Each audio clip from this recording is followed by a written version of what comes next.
ಓದಿರೋದು ಬರೀ ನಾಕೆ ಅಂದ್ರೆ ಮಾಡ್ತಾ ಇರೋದು ದೊಡ್ಡ ಕೆಲಸ. ಹಾಯ್ ಫ್ರೆಂಡ್ಸ್, ಎಲ್ಲರಿಗೂ ನಮಸ್ಕಾರ. ಮತ್ತೊಂದು ಹೊಸ ವಿಡಿಯೋಗೆ ನಿಮ್ಮೆಲ್ಲರಿಗೂ ಸುಸ್ವಾಗತ. ನಮ್ದು MSW ಡೇ 1 ಕ್ಯಾಂಪ್ ವಿಡಿಯೋ ಇನ್ನೂ ಯಾರು ನೋಡಿಲ್ಲ ಅಂತಂದರೆ ದಯವಿಟ್ಟು ಡಿಸ್ಕ್ರಿಪ್ಷನ್ ಬಾಕ್ಸಲ್ಲಿ ಲಿಂಕ್ ಕೊಟ್ಟಿರ್ತೀನಿ. ಆ ವಿಡಿಯೋ ನೋಡಿ. ಆ ವಿಡಿಯೋ ನೋಡಾದ್ಮೇಲೆ ನೀವು ಈ ವಿಡಿಯೋನ ಕಂಟಿನ್ಯೂ ಮಾಡ್ಬೋದು.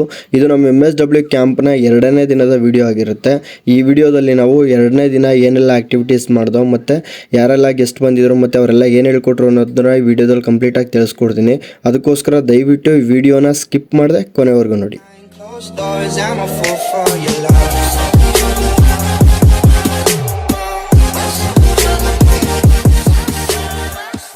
ಇವತ್ತು ಬೆಳಗ್ಗೆನೇ ವೆದರು ತುಂಬ ಕೋಲ್ಡ್ ಇತ್ತು ಮತ್ತು ಮಳೆ ಬರೋ ವಾತಾವರಣ ಥರ ಇತ್ತು. ಸೊ ಬೆಳಗ್ಗೆ ನಾನು ರೆಡಿಯಾಗಿ ಕ್ಯಾಂಪ್ಗೆ ಬಂದೆ. ಕ್ಯಾಂಪಿಗೆ ಬರೋದ ತಕ್ಷಣ ನೆನ್ನೆ ಒಂದು ಟಾಸ್ಕ್ ಕೊಟ್ಟಿದ್ರು ಹುಡುಗರುಗಳಿಗೆ. ಅದು ಆ ರೂರಲ್ ಕ್ಯಾಂಪ್ ಬ್ಯಾನರ್ನ ಊರ ಎಂಟ್ರೆನ್ಸಲ್ಲಿ ಮತ್ತು ಊರೊಳಗಡೆ ಎರಡನ್ನೂ ಬ್ಯಾನರ್ ಕಟ್ಟಬೇಕಂತ ಹೇಳಿದರು. ಸೊ ನಮ್ಮ ಫ್ರೆಂಡ್ಸ್ ಆಲ್ರೆಡಿ ಬಂದು ಕಟ್ಟಿದ್ರು. ಕಟ್ಟಾದ್ಮೇಲೆ ನಮ್ಮದು ಕ್ಯಾಂಪ್ ಸ್ಟಾರ್ಟ್ ಆಯಿತು. ಡೇ 2ನಲ್ಲಿ ನಮಗೆ ಸುಖೇಶ್ ಸರ್ರು ಕ್ಲಾಸ್ ತಗೊಂಡ್ರು. ಡೇ 2ನಲ್ಲಿ ಕಂಪ್ಲೀಟ್ ನಮಗೆ ಗೈಡ್ಲೈನ್ಸ್ ಕೊಟ್ಟರು. ನಾವು ಯಾವ ರೀತಿ ಗ್ರಾಮದಲ್ಲಿ ಆ್ಯಕ್ಟಿವಿಟೀಸ್ ಮಾಡಬೇಕು, ಏನೆಲ್ಲ ಮಾಡಬೇಕು, ಮತ್ತು ಸಮಾಲೋಚನೆಯ ತತ್ವಗಳ ಬಗ್ಗೆ ತಿಳಿಸ್ಕೊಟ್ರು. ಅದಾದಮೇಲೆ ಕಮ್ಯುನಿಕೇಷನ್ ಯಾವ ರೀತಿ ಮಾಡಬೇಕು ಮತ್ತು ಜನಗಳ ಜೊತೆ ಇಂಟ್ರಾಕ್ಷನ್ ಯಾವ ರೀತಿ ಬೆಳೆಸ್ಕೋಬೇಕು, ಕಮ್ಯುನಿಕೇಷನ್ ಸ್ಕಿಲ್ನ ಯಾವ ರೀತಿ ಡೆವಲಪ್ಮೆಂಟ್ ಮಾಡಬೇಕು ಅನ್ನೋದ್ರ ಬಗ್ಗೆ ಡೀಟೇಲಾಗಿ ಎಕ್ಸ್ಪ್ಲೈನ್ ಮಾಡಿದ್ರು. ಎಕ್ಸ್ಪ್ಲೈನ್ ಮಾಡಾದ್ಮೇಲೆ ಇದನ್ನು ನೀವು ಪ್ರಾಕ್ಟಿಕಲಾಗಿ ತಿಳ್ಕೋಬೇಕು ಅಂತಂದರೆ ನೀವು ಹೋಗಿ ಊರಿನ ಜನಗಳ ಜೊತೆ ಇಂಟ್ರಾಕ್ಷನ್ ಮಾಡ್ಕೊಳ್ಳಿ ಅಂತ ನೆನ್ನೆ ನಮಗೆ ಒಂದೊಂದು ಗ್ರೂಪ್ನ ತಂಡವಾಗಿ ರಚಿಸಿದ್ರಲ್ಲ, ಆ ತಂಡವಾಗಿನೇ ಎಲ್ಲ ಕೂಡ ಒಂದೊಂದು ಬೀದಿಗಳಲ್ಲಿ ಹೋಗ್ಬಿಟ್ಟು ಪ್ರತಿಯೊಂದು ಮನೆಗೂ ಕೂಡ ಭೇಟಿ ನೀಡಿ ಅವ್ರ ಜೊತೆ ಕಮ್ಯುನಿಕೇಷನ್ ಮಾಡಿ. ಸೊ ಅವಾಗ ನಿಮಗೆ ಕಮ್ಯುನಿಕೇಷನ್ ಯಾವ ರೀತಿ ಮಾಡಬೇಕು ಏನು ಅನ್ನೋದು ಒಂದು ಪ್ರಾಕ್ಟಿಕಲ್ ಆಗಿ ಗೊತ್ತಾಗುತ್ತೆ ಅಂತ ಹೇಳ್ಕೊಟ್ರು. ಸೊ ನಾವು ಅದೇ ರೀತಿಯೇ ಸಪ್ರೇಟ್ ಗುಂಪುಗಳಾಗಿ ನಮ್ಮ ಗ್ರೂಪ್ ವೈಸೇ ನಾವೆಲ್ಲರ ಮನೆ ಹತ್ರ ಹೋಗಿ ಅವ್ರ ಜೊತೆ ನಾವು ಇಂಟ್ರಾಕ್ಷನ್ ಮಾಡ್ದು. ಸೊ ಅವಾಗ ನಮಗೆ ಹೊಸ ಕಮ್ಯುನಿಕೇಷನ್ ಸ್ಕಿಲ್ನ ಜನಗಳ ಜೊತೆ ಯಾವ ರೀತಿ ಮಾತಾಡಬೇಕು ಅನ್ನೋದ್ರ ಬಗ್ಗೆ ಒಂದು ಥಿಯರಿಟಿಕಲ್ ಹೇಳ್ಕೊಟ್ಟಿದ್ನ ನಾವು ಅಲ್ಲಿ ಪ್ರಾಕ್ಟಿಕಲ್ ಆಗಿ ಪ್ರಾಕ್ಟೀಸ್ ಮಾಡ್ದು. ನಮಗೆ ಗೈಡ್ಲೈನ್ಸ್ ಕೊಟ್ಟಿದ್ರು. 1 ಅವರ್ ಟೈಮ್ ಕೊಟ್ಟಿರ್ತೀವಿ. ಊಟದ ಟೈಮ್ ಒಳಗಡೆ ಎಲ್ಲರೂ ಕೂಡ ನೀವು ಇಂಟ್ರಾಕ್ಷನ್ ಮುಗಿಸ್ಕೊಂಡು ಪ್ರತಿಯೊಂದೊಂದು ಬೀದಿಗೂ ಒಂದೊಂದು ಗ್ರೂಪ್ ವೈಸ್ ಹೋಗಿ ಎಲ್ಲರೂ ಕೂಡ ಇಂಟ್ರಾಕ್ಷನ್ ಮಾಡ್ಕೊಂಡು ಬನ್ನಿ ಅಂತ.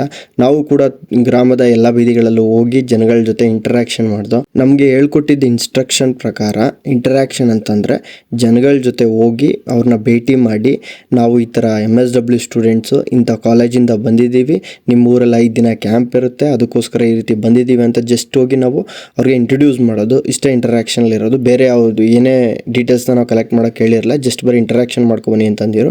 ಸೊ ನಾವು ಅದೇ ರೀತಿ ಹೋಗಿ ಗ್ರಾಮದ ಎಲ್ಲ ಬೀದಿಗಳಲ್ಲೂ ಹೋಗಿ ನಾವು ಜಸ್ಟ್ ಇಂಟ್ರಾಕ್ಷನ್ ಮುಗಿಸ್ಕೊಂಡು ಬಂದವು. ಬರೆಯುವೆ ನಾಲಿಪಿಯ ಎಂತ ಸಿಪಿಯ ಲಿಪಿಯ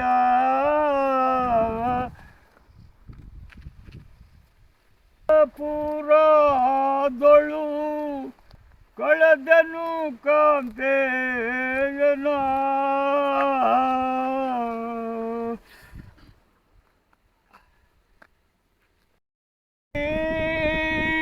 ಸಂಕಟ ನಾನೆಂತು ಬಾಳಲೇ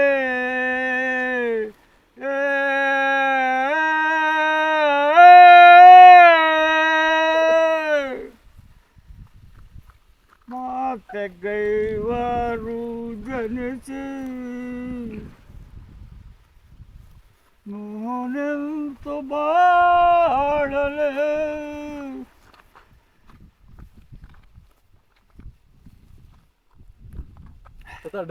ಗ್ರಾಮದಲ್ಲಿ ಆಗ ನಮಗೂ ಒಳ್ಳೆ ಮಕ್ಕಳು ನಾವು ಸಾಗರ ಬಂದಾರ.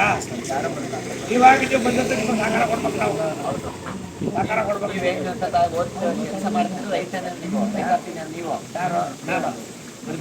ಹೇಳ್ಬಿಡೋಣ. ನೀವು ಮಾತಾಡ್ಬೇಕು, ನಿಮ್ಮ ಜೊತೆ ಮಾತಾಡೋದು ನರಮೇಶ ತಳಿಂದ, ಕುರಿಮೇಶ ತಳಿಂದ, ಒಳಾಳ ತಳಿಂದ, ಗ್ರಾಮ ನೆಟ್ವರ್ಕ್ ತಳಿಂದ, ಡೈರಿ ಎಚ್ಚರಿಕೆ ತಳಿಂದ ಎಲ್ಲನೂ ಮಾಡಿದ್ದೀವಿ. ಈಗ ಓದಿರೋದು ಬರೀ ನಾಕೆ ಅಂದ್ರೆ ಮಾಡ್ತಾ ಇರೋದು ದೊಡ್ಡ ಕೆಲಸ.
ಇಲ್ಲೇ ಇರೋದು ಇದೇ ಊರಲ್ಲೇ ಹೋಗೋದಿನೇ ಒಟ್ಟಿಗೆ ಆಗ್ತದೆ. ಬರ್ತಿ ಘಾಟ್ನಲ್ಲಿ ಎಷ್ಟು ಎಕರೆ ಇನ್ನೊಂದು 5 ಎಕರೆ ಇಲ್ಲೆಲ್ಲ ಜಮೀನೆಲ್ಲ ಹೆಂಗ್ ರೇಟ್ ಐತೆ ಈಗ? ಇಲ್ಲಿ ಬರೀ ಕಿರಣ್ ರೇಟ್ ಜಾಸ್ತಿ ಎರಡೇ ಕೋಟಿ ನಡೆಕೆ ಕಿರಣ್ ಬರೀ 2 ಕೋಟಿ ಒಂದು ಎಕರೆಗೆ 2 ಕೋಟಿ.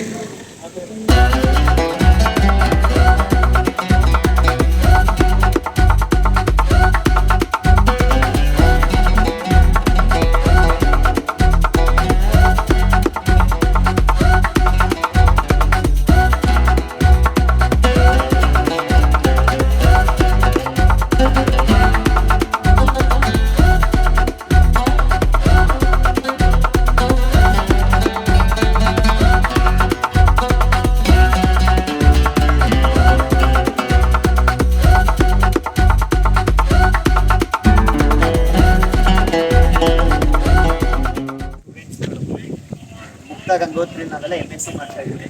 MSW ಅಂದ್ರೆ ಸಮಾಜ ಇಲಾಖೆಗೆ ಸಂಬಂಧಪಟ್ಟಂಗೆ ಓದ್ತಾ ಇದ್ದೀವಿ. ಊರಿಗೆ ಏನು ಅಂದ್ರೆ ಒಂದು 60 ಜನ ಹುಡುಗರು ಬಂದಿದ್ದೀವಿ. ಊರಲ್ಲಿ ಹೆಂಗೆ ಕೆಲಸ ಕಾರ್ಯಗಳು ನಡೀತಾ ಇದೆ, ಅವ್ರಿಗೆಲ್ಲ ಪೌಷ್ಟಿಕ ಆಹಾರ ಸಿಗ್ತಾ ಇಲ್ಲ ಸರ್ಕಾರದಿಂದ.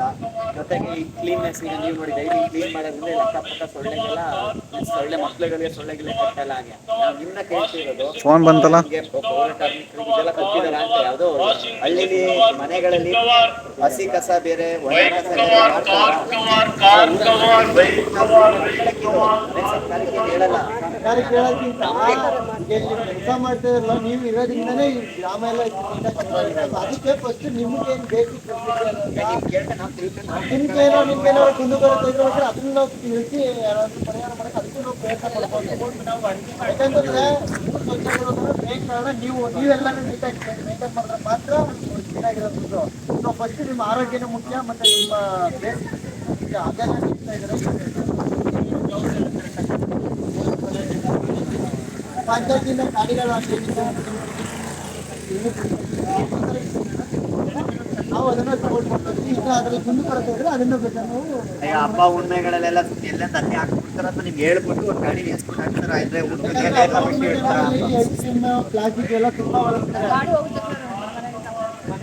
ಬಟ್ ಈಗ ಅಂದರೆ ಮನೆಯಿಂದ ಕಸ ಎಲ್ಲ ಗಾಡಿಗೆ ಹೋದ ತಕ್ಷಣ ಹಾಕ್ತಾರೆ.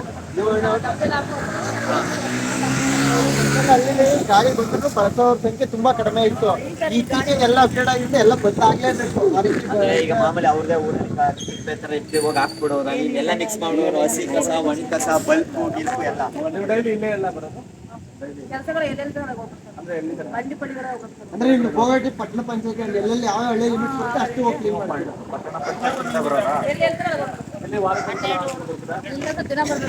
ಅಲ್ಲ ನಿಮ್ಗೆ 225 ಜನ ಕೆಲಸ ಇರ್ತಾರೆ. ನೀವಂತ ಇರಲ್ಲ, ವೀಕ್ ಆಫ್ ಬಟ್ ಇಲ್ಲಿಗೆ ಯಾವಾಗ ಆಮೇಲೆ ಬೇರೆ ಕಡೆ ಹೋಗ್ತೀವಿ.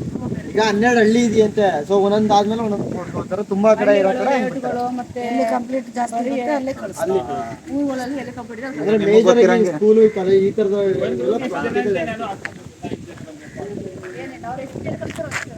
ಆದ್ರೂ ಕೋವಿಡ್ ಟೈಮಲ್ಲಿ ಹಿಂದೆ ಆಗಲಿ ನಿಮ್ಮಿಂದ ಎಲ್ಲಾ ಕಡೆ ಎಲ್ಲರಿಗೂ ಉಪಯೋಗ ಆಗೈತೆ. ನಮಗೂ ಧನ್ಯವಾದಗಳು. ನೋಡಿ ಇವೆಲ್ಲ ಬಂದಿರೋದೇ ನಾವು ಇಲ್ಲಿ ಸ್ವಚ್ಛತೆ ಇರೋದು ನೀಟಾಗಿ ಹೋಗ್ತಾ ಇದೀವಿ. ಇಲ್ಲಿ ಎಲ್ಲೆಲ್ಲ ಎಷ್ಟಿದ್ರು ನಾವು ಅದಕ್ಕೆ ಪ್ಲಾಸ್ಟಿಕ್ ಎಲ್ಲ ಎತ್ತಿ ಸೈಡಲ್ಲಿ ಇಟ್ಟು ನಮ್ಮ ಮನೇಲಿ ನಾವು ಅದೇ ಹೇಳ್ಕೊಡ್ತೀವಿ. ಯಾಕಂದ್ರೆ ನಮ್ಗೆ ಈಗ ಎಲ್ಲಾ ಕಡೆ ಸಿಟಿಲಿ ಅದೇ ಹೇಳೋದು, ಹಸಿದು ಬೇರೆ ಸರ್ಕಾರ ಬಿಟ್ಟಿನೇ ಕೊಟ್ಬಿಡೈತೆ ಡಬ್ಬಗಳನ್ನ, ಡಸ್ಟ್ಬಿನ್ ನಮ್ಮವ್ರು ಹಾಕೋದಷ್ಟೇ ಬಾಕಿ. ಕಪ್ಪನೇ ಹಾಕಿ ಗ್ಲಾಸ್ ಹಾಕಿ ಅಂತ ಬಿಟ್ಬಿಡೋದು. ಸಪ್ರೇಟ್ ಮಿಕ್ಸ್ ಮಾಡಬಾರ್ದು. ಯಾಕಂದ್ರೆ ಅದನ್ನ ತಗೊಂಡು ಮತ್ತೆ ರೀಸೈಕಲ್ ಮಾಡ್ತಾರೆ. ಕೆಲವರು ಹಂದಿಗಿಂದಿಗೆ ಆಹಾರಕ್ಕೂ ಕೊಡ್ತಾರೆ ಮಿಕ್ಕಿರೋದನ್ನ. ಪ್ರಾಣಿಗಾಗ್ಲಿ ಮನುಷ್ಯರಿಗಾಗ್ಲಿ ಸಮಾಜಕ್ಕೆ ಯಾವ್ದು ತೊಂದರೆ ಆಗ್ಬಾರ್ದು. ಬಟ್ ನೀವು ಅಷ್ಟೇ ಕೈ ಮುಟ್ದಾಗ ತೊಂದರೆ ಆಗಬಾರ್ದು ಅನ್ನೋ ಕಾರಣಕ್ಕೆ ಹಸಿದು ಮತ್ತೆ ಬೇರೆ ಮಾಡೋರೆ. ಎಲ್ಲರಿಗೂ ಧನ್ಯವಾದಗಳು.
ಗ್ರಾಮದ ಜನರ ಜೊತೆ ಎಲ್ಲ ಮಾತಾಡಾದ್ಮೇಲೆ ಎಲ್ಲರೂ ಕೂಡ ಒಂದು ಟೀ ಕುಡ್ಕೊಂಡು ಮತ್ತೆ ನಮ್ಮ ಕ್ಯಾಂಪ್ ಪ್ಲೇಸ್ಗೆ ಬರೋ ಅಷ್ಟರಲ್ಲಿ ಆಲ್ಮೋಸ್ಟ್ ಊಟದ ಟೈಮ್ ಆಗಿತ್ತು. ಸೊ ಊಟಕ್ಕೆ ಲಂಚ್ ಬ್ರೇಕ್ ಅಂದ್ಬಿಟ್ಟು 1 hour ಲಂಚ್ ಬ್ರೇಕ್ ಕೊಟ್ಟರು.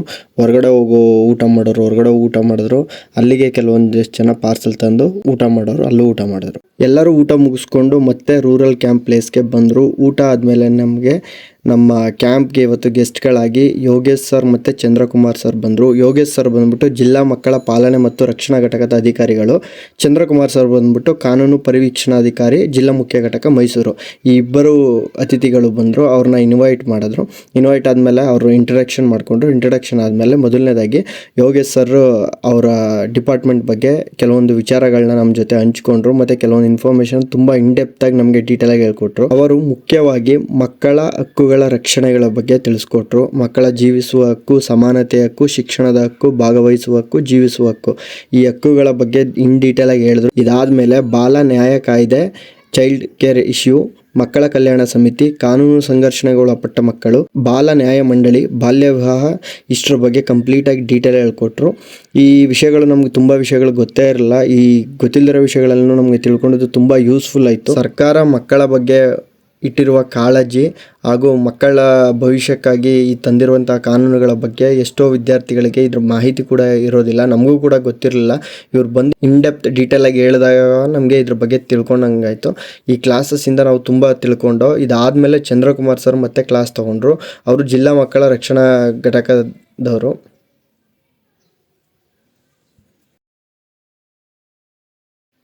ಚಂದ್ರಕುಮಾರ್ ಸರ್ ಮೈಸೂರಿನವರೇ ಆಗಿದ್ದು ಜಿಲ್ಲಾ ಮಕ್ಕಳ ರಕ್ಷಣಾ ಘಟಕದಲ್ಲಿ ವರ್ಕ್ ಮಾಡ್ತಿದ್ದಾರೆ. ಇವರು ಮೊದಲನೇದಾಗಿ ನಮಗೆ ICDS ಮತ್ತು ICPS ಬಗ್ಗೆ ಹೇಳ್ಕೊಟ್ರು. ಅಂದರೆ integrated child development programme and integrated child protection programme, ಇವೆರಡು ಪ್ರೋಗ್ರಾಮ್ಗಳ ಬಗ್ಗೆ ಹೇಳ್ಕೊಟ್ರು. ಇದಾದಮೇಲೆ ಚೈಲ್ಡ್ ವೆಲ್ಫೇರ್ ನಂಬರ್ ಬಗ್ಗೆ ಡೀಟೇಲ್ ಕೊಟ್ಟರು. ಇದಾದಮೇಲೆ ದತ್ತು ಕೇಂದ್ರಗಳು ಎಷ್ಟಿದೆ ಮತ್ತು ಎಲ್ಲೆಲ್ಲಿ ಯಾವ್ಯಾವ ರೀತಿ ದತ್ತು ಕೇಂದ್ರಗಳು ವರ್ಕ್ ಆಗ್ತಾ ಇದೆ, ಅನುಪಾಲನಾ ಗೃಹ ಅಂದ್ರೇನು, ಮತ್ತು ಮಕ್ಕಳನ್ನ ದತ್ತು ಪಡಿಬೇಕು ಅಂದರೆ ನಮ್ಮ ಇಂಡಿಯಾದಲ್ಲಿ ಏನೆಲ್ಲ ರೂಲ್ಸ್ಗಳಿದೆ ಮತ್ತು ಯಾವ ಪ್ರೊಸೀಜರ್ ಇರುತ್ತೆ, ಯಾವ ಟೈಪ್ಸ್ ನಾವು ದತ್ತುಗಳನ್ನ ಪಡ್ಕೋಬೋದು ಅನ್ನೋದ್ರ ಬಗ್ಗೆ ಇನ್ಡೆಪ್ತ್ ಡೀಟೇಲ್ಸ್ ಹೇಳ್ಕೊಟ್ರು. ಇದಾದಮೇಲೆ ಪೋಕ್ಸೋ ಕಾಯ್ದೆ ಬಗ್ಗೆ, ಪೋಕ್ಸೋ ನ್ಯಾಯಾಲಯದ ಬಗ್ಗೆ, ಮತ್ತು ಬಾಲ್ಯ ವಿವಾಹ ತಡೆಗಟ್ಟುವಿಕೆ ಮತ್ತು ಬಾಲ್ಯ ವಿವಾಹದಿಂದ ಆಗುತ್ತಿರುವ ತೊಂದರೆಗಳು, ಇಷ್ಟು ಡೀಟೇಲ್ಸ್ನ ಕಂಪ್ಲೀಟಾಗಿ ಹೇಳ್ಕೊಟ್ರು. ನಮಗಂತೂ ಒಂದು ಮಧ್ಯಾಹ್ನ ಫುಲ್ ಸೆಷನ್ ಒಂದು 5-5:30 ತನಕ ಇವರಿಬ್ಬರದ್ದು ಕ್ಲಾಸ್ ತುಂಬ ಚೆನ್ನಾಗಿತ್ತು ಮತ್ತು ತುಂಬ ಇನ್ಫಾರ್ಮೇಷನ್ ಕೊಟ್ಟರು. ಈ ಇಷ್ಟು ಇನ್ಫಾರ್ಮೇಷನ್ನ ತಿಳ್ಕೊಂಡು ನಮಗೂ ಕೂಡ ಕೆಲವೊಂದು ವಿಷಯ ಗೊತ್ತಿತ್ತು, ಕೆಲವೊಂದು ವಿಷಯ ಇನ್ನೂ ಗೊತ್ತಿರಲ್ಲ. ಅಂಥ ವಿಷಯಗಳನ್ನು ಕಲಿತಿದ್ದು ನಮಗೆ ತುಂಬ ಯೂಸ್ಫುಲ್ ಆಯಿತು. ಈ ಥರ ಕ್ಲಾಸಸ್ನ ಯಾರೂ ಮಿಸ್ ಮಾಡ್ಕೊಬಿಡಿ. ದಯವಿಟ್ಟು ಎಲ್ಲರೂ ಕೂಡ ಕ್ಲಾಸಸ್ನ ಅಟೆಂಡ್ ಮಾಡಿ. ನಾವೇನೇನು ತಿಳ್ಕೊಂಡು ಅನ್ನೋ ಕ್ಲಾಸಸ್ನ ಕಂಪ್ಲೀಟಾಗಿ ನಾನು ಇಲ್ಲಿ ಲಾಸ್ಟಲ್ಲಿ ಬರೆದು ಅಪ್ಲೋಡ್ ಮಾಡಿದ್ದೀನಿ. ಈ ಫೋಟೋಸ್ನ ನೋಡ್ಬೋದು. ಬೇಕು ಅಂದರೆ ಇದನ್ನ ಸ್ಕ್ರೀನ್ಶಾಟ್ ತೊಗೊಂಡು ನೀವು ಕೂಡ ಈ ಡೀಟೇಲ್ಸ್ನ ತಿಳ್ಕೊಬೋದು. ಇದು ಮುಂದೆ ನಿಮಗೂ ಕೂಡ ತುಂಬ ಯೂಸ್ಫುಲ್ ಆಗುತ್ತೆ ಅಂತ ಅಂದ್ಕೊಂಡಿದ್ದೀನಿ. ಇವ್ರ ಕ್ಲಾಸಸ್ ಮುಗಿಯೋ ಅಷ್ಟರಲ್ಲಿ 5:30 ಆಗಿತ್ತು. ಸೊ ನಾವು ಕ್ಯಾಂಪ್ನ ಸಮಯ ಮುಗಿಯೋ ಟೈಮ್ ಬಂದಿತ್ತು. ಸೊ ಅದರಿಂದ ಅವ್ರನ್ನ ಬೀಳ್ಕೊಡುಗೆ ಕೊಡಲಾಯಿತು. ಕೊಟ್ಟಾದಮೇಲೆ ಇವತ್ತಿಗೆ Day 2 ವಿಡಿಯೋ ಎಂಡ್ ಆಗ್ತಾಯಿದೆ. ಮತ್ತು Day 3 ವಿಡಿಯೋ ಜೊತೆ ಸಿಗೋಣ. ಅದಕ್ಕೋಸ್ಕರ ನಮ್ಮ ಯೂಟ್ಯೂಬ್ ಚಾನಲ್ನ ಸಬ್ಸ್ಕ್ರೈಬ್ ಆಗಿ, ಈ ವಿಡಿಯೋನ ಲೈಕ್ ಮಾಡಿ, ಆದಷ್ಟು ನಿಮ್ಮ ಫ್ರೆಂಡ್ಸ್ ಜೊತೆ ಈ ವಿಡಿಯೋನ ಶೇರ್ ಮಾಡಿ. Thank you.